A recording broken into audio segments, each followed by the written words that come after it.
지금부터 2021년 12월 26일 주일 새벽 예배를 시작하겠습니다. 사도신경으로 우리의 신앙을 고백합니다. 전능하사 천지를 만드신 하나님 아버지를 내가 믿사오며 그 외아들 우리 주 예수 그리스도를 믿사오니 이는 성령으로 잉태하사 동정녀 마리아에게서 나시고 본디오 빌라도에게 고난을 받으사 십자가에 못 박혀 죽으시고 장사한 지 사흘 만에 죽은 자 가운데서 다시 살아나시며 하늘에 오르사 전능하신 하나님 우편에 앉아 계시다가 저리로서 산자와 죽은 자를 심판하러 오시리라. 성령을 믿사오며 거룩한 공회와 성도가 서로 교통하는 것과 죄를 사하여 주시는 것과 몸이 다시 사는 것과 영원히 사는 것을 믿사옵나이다. 아멘. 다 함께 찬송가 478장 참 아름다워라 찬양하겠습니다. 참 아름다워라 주님의 세계는 저 솔로몬의 옷보다 더 고운 백합화 주 찬송하는 듯 저 맑은 새소리 내 아버지의 지으신 그 솜씨 깊도다. 참 아름다워라 주님의 세계는 저 아침에와 저녁놀 밤하늘 빛난 별 망망한 바다와 늘 푸른 몽우리 다 주 하나님 영광을 잘 드러내도다. 참 아름다워라 주님의 세계는 저 산에 부는 바람과 잔잔한 시냇물 그 소리 가운데 주 음성 들리니 주 하나님의 큰 뜻을 날 듯하도다. 아멘. 오늘 우리에게 주시는 하나님의 말씀은 욥기 39장 5절에서 30절까지의 말씀입니다. 욥기 39장 5절에서 30절까지의 말씀입니다. 제가 가진 성경으로 구약성경 800면에 있습니다. 한 절씩 교독하시며 하나님의 말씀을 봉독합니다. 누가 들나귀를 놓아 자유롭게 하였느냐? 누가 빠른 나귀에 매인 것을 풀었느냐? 내가 들을 그것의 집으로 소금 땅을 그것이 사는 처소로 삼았느니라. 들나귀는 성읍에서 짖거리는 소리를 비웃나니 나귀 치는 사람이 지르는 소리는 그것에게 들리지 아니하며 초장 언덕으로 두루다니며 여러 가지 푸른 풀을 찾느니라. 들소가 어찌 기꺼이 너를 위하여 일하겠으며 내 외양간에 머물겠느냐? 내가 능히 줄로 매어 들소가 이랑을 갈게 하겠느냐? 그것이 어찌 골짜기에서 너를 따라 썰매를 끌겠느냐? 그것이 힘이 세다고 내가 그것을 의지하겠느냐? 내 수고를 그것에게 맡기겠느냐? 그것이 내 곡식을 집으로 실어오며 내 타작마당에 곡식 모으기를 그것에게 의탁하겠느냐? 타조는 즐거이 날개를 치나 하게 깃털과 날개 같겠느냐? 그것이 알을 땅에 버려두어 흙에서 더워지게 하고 밭에 깨어질 것이나 들짐승에게 밟힐 것을 생각하지 아니하고 그 새끼에게 모질게 대하면 제 새끼가 아닌 것처럼 하며 그 고생한 것이 어떻게 될지라도 두려워하지 아니하나니 이는 하나님이 지혜를 베풀지 아니하셨고 총명을 주지 아니함이라. 그러나 그것이 몸을 떨쳐 뛰어갈 때에는 말과 그 위에 탄 자를 우습게 여기느니라. 말의 힘을 내가 주었느냐? 그 목에 흩날리는 갈기를 내가 입혔느냐? 내가 그곳으로 메뚜기처럼 뛰게 하였느냐? 그 위험스러운 꽃소리가 들려오니라. 그것이 골짜기에서 발굽질하고 힘 있음을 기뻐하며 앞으로 나아가서 군사들을 맞되 두려움을 모르고 겁내지 아니하며 칼을 대할지라도 물러나지 아니하니 그의 머리 위에서는 하늘 화살통과 빛나는 창과 투창이 번쩍이며 땅을 삼킬 듯이 맹렬히 성내며 나팔 소리에 물러서지 아니하고 나팔 소리가 날 때마다 힝힝 울며 멀리서 싸움 냄새를 맡고 지휘관들의 호령과 외치는 소리를 듣느니라.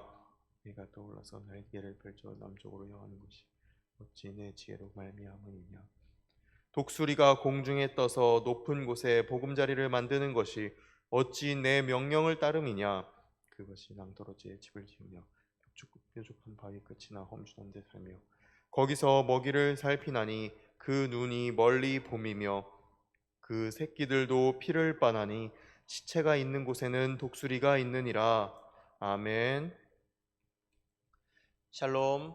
성도 여러분, 어제 아기 예수님께서 탄생하신 성탄절 기쁜 마음으로 잘 보내셨는지요? 저희 성탄절을 맞이하고 또 이렇게 복된 주일, 또 이 새벽에 함께 나와 예배드리시는 기도하시는 모든 성도님들 축복하고 환영합니다. 이제 이틀 동안 성탄 본문이 다 마치고 다시 본문이 욥기로 돌아왔습니다. 저희 욥기의 내용이 기억나시는지요? 하나님께서 욥에게 계속해서 질문하는 내용을 담고 있습니다. 오늘 본문 이전에는 하나님께서 욥에게 너가 자연의 섭리를 아느냐? 라고 질문하시면서 여러 가지 자연 현상들을 말씀하셨습니다. 이제는 동물들의 생태에 대해서 말씀하시는데 오늘 본문은 이전에 말씀하신 그 동물들의 생태에 이어서 오늘 여러 가지 동물의 상황이나 동물의 습성이나 그 모습들에 대해서 다루시는 모습을 말씀하십니다. 그리하면서 욥 내가 아느냐? 라고 물으시는 이 장면이죠. 먼저 5절에서 8절 말씀입니다. 이 말씀에는 들나귀가 나옵니다. 들나귀는 집나귀를 길들여서 가축으로 사용하는 그 모습과 달리 인간이 길들일 수 없는 야생의 동물입니다. 인간은 들나귀에게 자유를 줄 수도 없고 인간은 그 이기적인 욕망 때문에 들나귀를 억압하려고 합니다. 그러나 그 들나귀는 인간의 통제를 벗어나서 소금 땅에서도 살고 인간이 살 수 없는 들에서 살아가는 그런 동물인 것입니다. 이 들나귀는 사람의 질서에 순응하지 않고 홀로 인간이 없는 곳에서 살아가게 됩니다.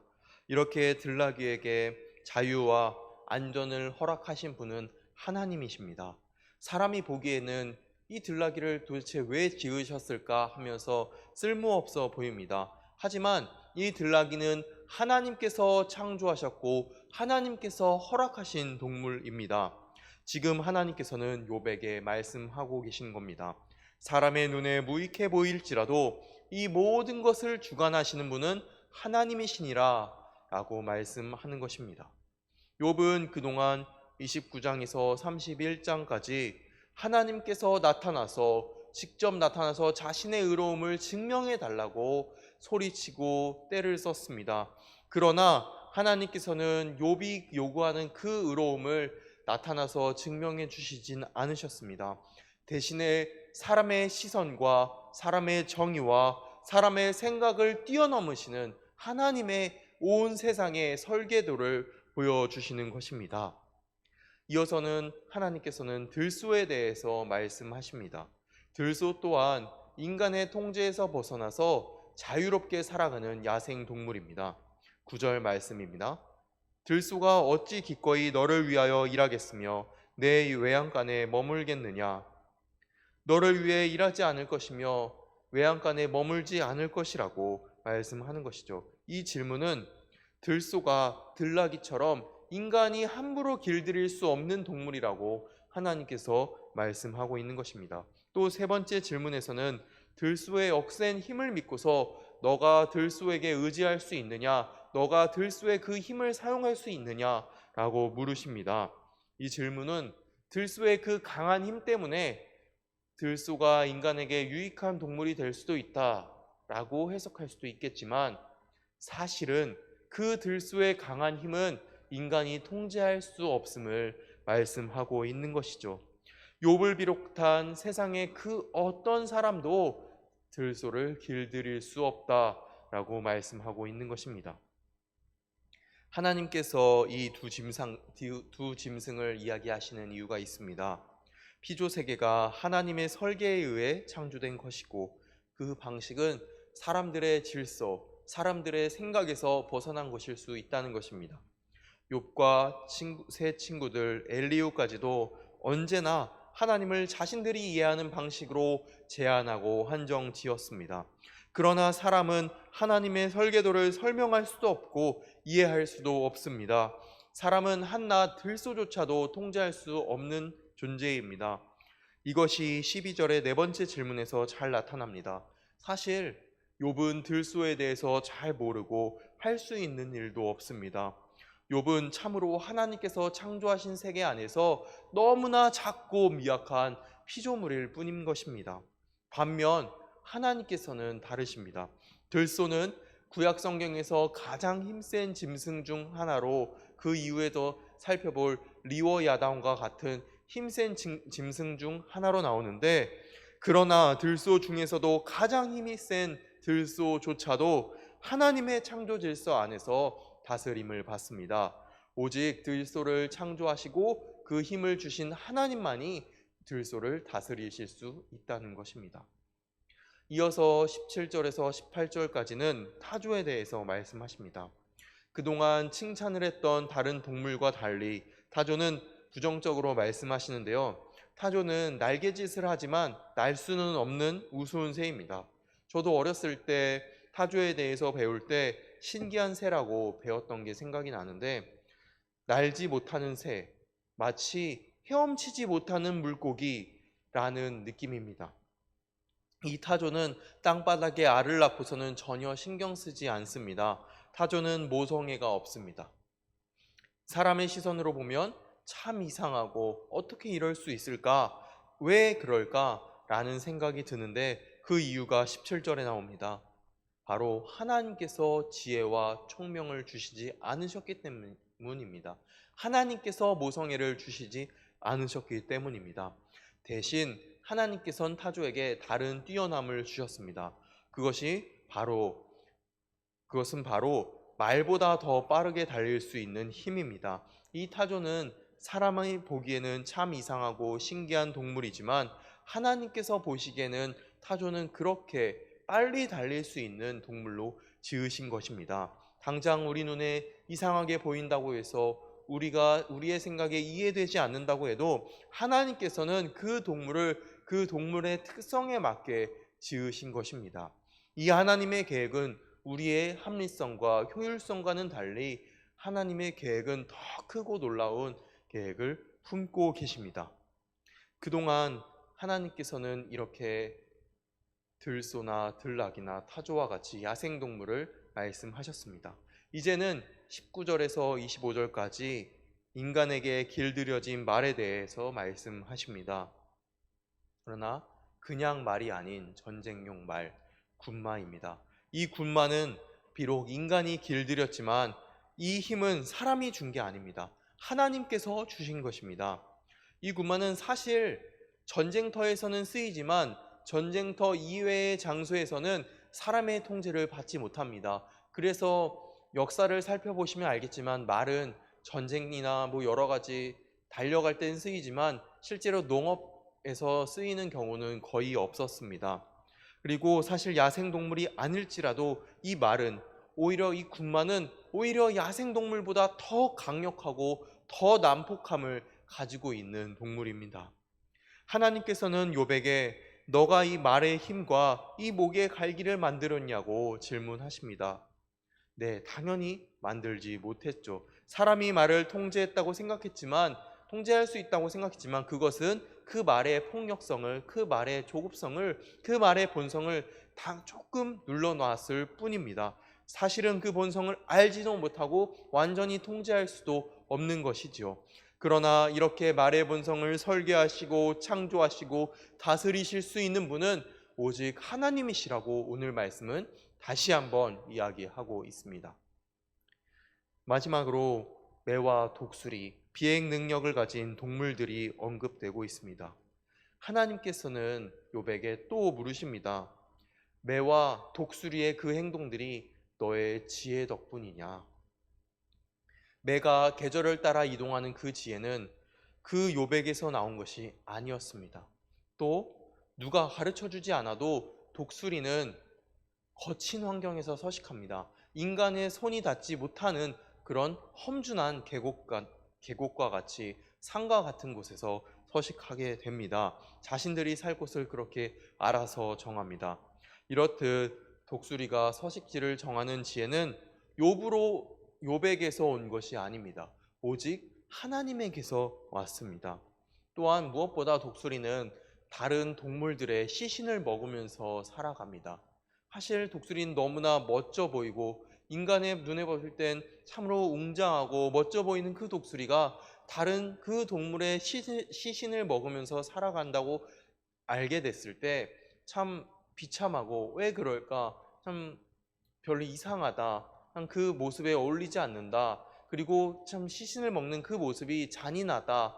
인간의 생각으로는 그렇게 생각할 수 있습니다.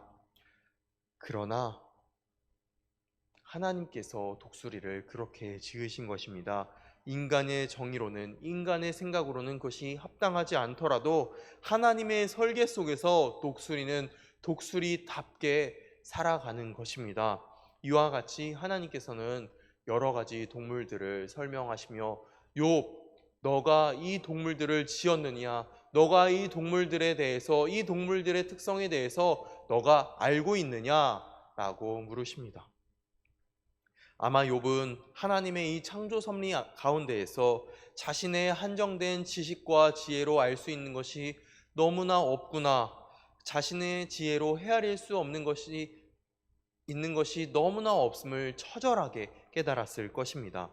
그는 친구들과 논쟁을 많이 주고받았습니다. 우리가 그 논쟁을 참 오랫동안 계속해서 살펴보았습니다. 그러면서 사실 욥은 이 세상 가운데 하나님의 통치가 어떻게 이루어지는지 어느 정도는 자신이 알고 있는 듯이 말을 하면서 그래서 자신은 의롭다고 자신은 이 세상 가운데 죄가 없다고 항변하면서 하나님께 자신의 의로움을 증인해 달라고 증명해 달라고 계속해서 외치고 항변했습니다. 그러나 하나님의 이러한 질문을 받자 욥은 한마디도 하지 못합니다. 욥은 꿀먹은 벙어리가 됩니다. 저는 이 말씀을 읽으면서 과거에 동물의 왕국을 시청했던 것이 떠올랐습니다. 그 프로그램에는 동물들의 경이로운 능력들이 참 많이 나옵니다.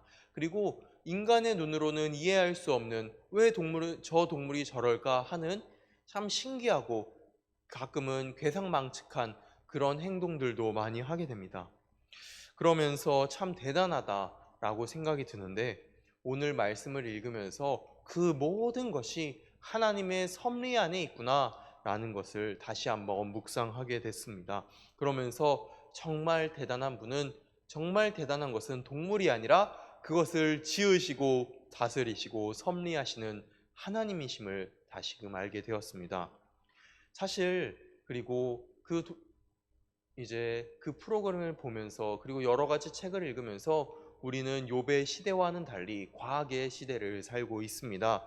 동식물 사전을 찾아보면 동물들이 왜 그런 행동을 하는지, 왜 저렇게 생겼는지 원인을 잘 알 수 있는 시대가 되었습니다. 사실 하나님께서 욥에게 질문했던 이런 여러 가지 질문들을 이제는 동식물 사전들을 찾아보면 우리가 잘 알게 되는 그런 시대가 되었습니다. 그러나 그럼에도 불구하고 우리 삶 속에서는 과학으로는 이성으로는 이해할 수 없는 일들이 참 많이 일어납니다. 이건 과학으로나 이성으로나 인간의 생각으로 설명할 수 없습니다. 그저 하나님의 뜻 안에, 하나님의 신비 안에 있을 뿐입니다. 그러할 때 우리가 그것을 깨달을 때 우리는 입술로 다시금 이렇게 고백하게 됩니다. 하나님은 하나님이시다. 사람은 사람이다. 사랑하는 성도 여러분, 하나님은 하나님이시고 우리는 인간일 뿐입니다. 우리는 피조물일 뿐입니다. 우리의 연약함을 이렇게 인정하고 하나님을 경외하며 하나님을 높이는 삶을 살아가시는 모든 성도 여러분 되시기를 소망합니다. 그리고 정말로 한 가지 기쁜 소식은 이 하나님을 하나님이라고 우리가 고백할 때 이 하나님은 그저 무정한 하나님이 아니라는 겁니다. 하나님은 전능하시고 정말 우리의 생각으로는 이해할 수 없는 경이로운 하나님이시지만 그저 하늘에서 멀리서 바라보시면서 우리의 삶을 그저 바라보시기만 하는 분이 아니라는 겁니다.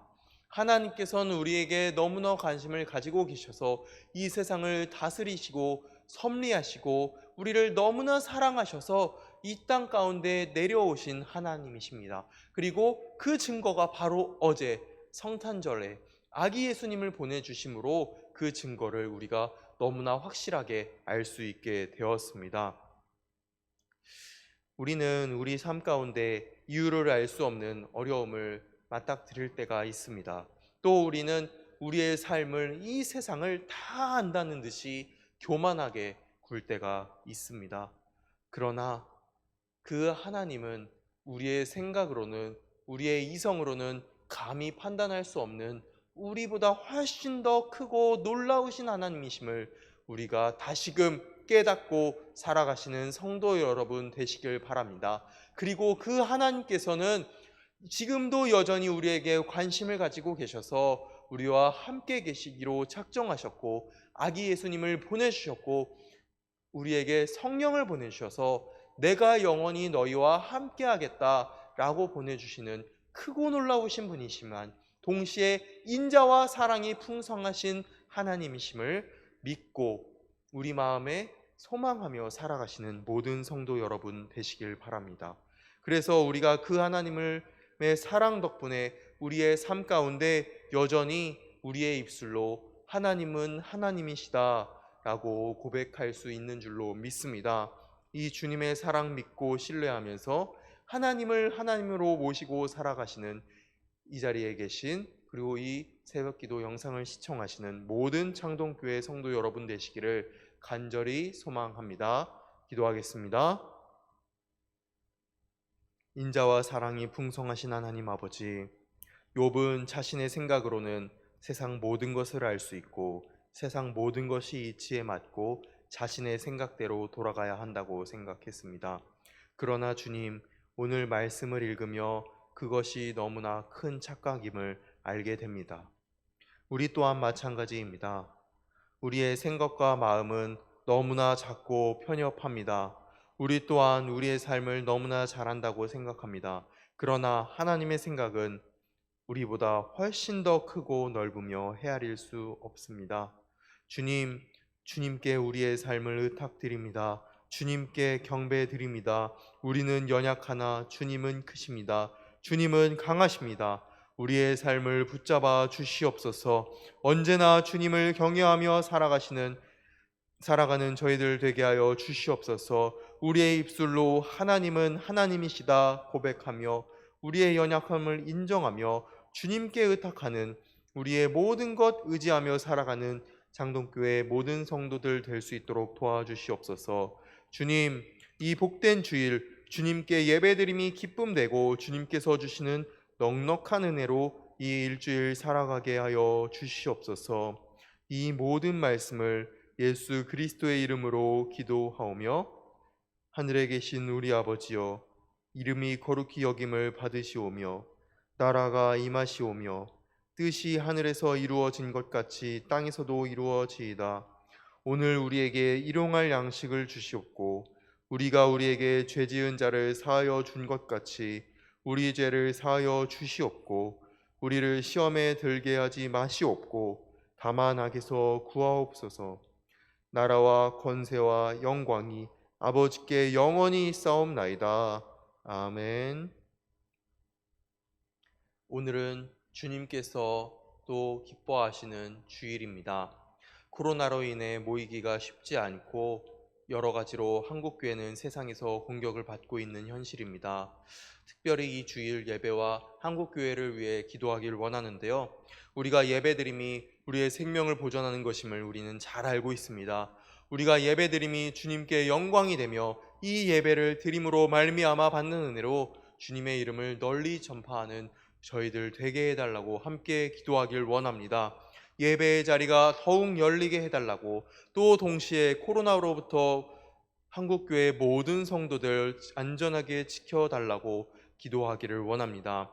예배가 다시금 회복되는 역사 일어나게 해달라고 함께 기도하길 원합니다. 그리고 각자의 기도 제목 있을 줄로 압니다. 그 모든 내면의, 그 모든 마음의 기도 제목들 함께 주님께 올려드리며 이 모든 기도의 제목들 주님께 드리며 다 함께 주여 한번 외치고 기도하겠습니다. 주여.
마음을